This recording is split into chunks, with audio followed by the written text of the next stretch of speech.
Nakiisa ang mga kawani ng gobyerno sa isang fun run na layong makalikom ng pondo para matulungan ang pamilya ng government employees na nasawi habang ginagawa ang kanilang mga tungkulin.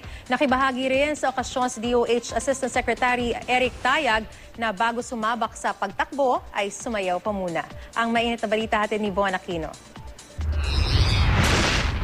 Maaga pa lang todo warm-up na si DOH Assistant Secretary Eric Tayag sa kanyang dance moves bago ang kanyang paglahok sa tinaguriang Race to Serve Fun Run sa Pasay City.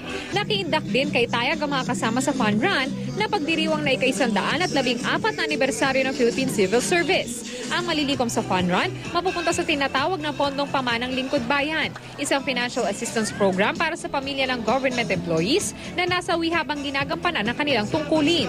Nagbibigay tayo ng mga 100,000 pesos sa mga pamilya na naiwan nung mga nagbuwis ng kanilang buhay ng mga lingkod bayan. Bukod sa magpapalakas siya ng ating katawan, may maganda rin na idudulot ito na nakakatulong tayo. The purpose namin talaga is really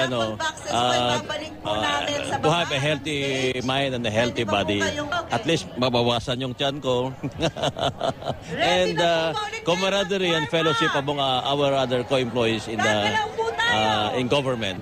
Ang mga kalahok na nanalo sa 3-kilometer, 5-kilometer at 10-kilometer run, nag-uwi ng 6,000 hanggang 30,000 pesos cash prize. Von Aquino, GMA News.